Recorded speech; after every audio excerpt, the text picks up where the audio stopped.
আসসালামু আলাইকুম। আজকে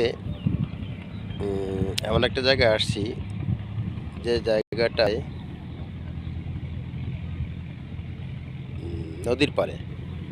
তো আসলে নদীর পাড়ে এসে দেখলাম যে এই এলাকার মানুষ প্রচুর আ কৃষি এখন বর্তমানে এলাকায় কৃষি আ কাজ করতেছে। তো দেখেন মানুষ এই শীতের ভিতরেও আ দেখেন কিভাবে ওই যে দেখা যাচ্ছে। এই যে দেখেন কিভাবে শীতের ভিতরে কাজ করতেছে কৃষিক্ষেতে। এখানে আমি যেখানে দাঁড়িয়ে আছি এটা হচ্ছে যে মরিচ ক্ষেত। এখানে মরিচ লাগাইছে মানুষ। এপাশে দেখেন এই যে ভুট্টা লাগাইছে। এপাশে মরিচ, পাশে কিন্তু নদী। হ্যাঁ? দেখা যাচ্ছে দেখেন এই যে অনেক বড় নদী। হ্যাঁ? এই নদী থেকে নৌ চলাচল এটা মূলত চর, নদীর পাড়ের চর।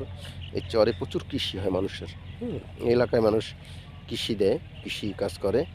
তো এই ক্ষেতে শুধু মরিচ না, সবসময়ের জন্য সিজনালি সকল ফসল হয়। যেমন মরিচের পাশাপাশি অন্যান্য আদার্স যেগুলো সেগুলো হয়। হুম? এবং এই নদীতে প্রচুর মাছ পাওয়া যায়। ইলিশ মাছ পায়, বিভিন্ন ধরনের মাছ পায় এই নদীতে। তো এখন প্রায় ১১টা বাজে সকাল। হ্যাঁ, ১১টা বাজে। এখন পর্যন্ত কিন্তু কুয়াশা যায়নি এবং প্রচণ্ড ঠান্ডা। দেখেন চতুর্দিকে কোনো কিছু বলতে গেলে দেখাই যাচ্ছে না এরকম অবস্থা। দেখেন কুয়াশা, প্রচুর কুয়াশা, প্রচুর ঠান্ডা। হুম? শৈত্যপ্রবাহটাও খুব বেশি আজকের। তো এই হচ্ছে এই এলাকার বর্তমান অবস্থা। দেখেন এই যে পাশে বাড়িঘর দেখা যাচ্ছে। এগুলো হচ্ছে বাড়িঘর মানুষের। হুম? এগুলো হচ্ছে বাড়িঘর। আর এখানে হচ্ছে অনেক বিশাল চর।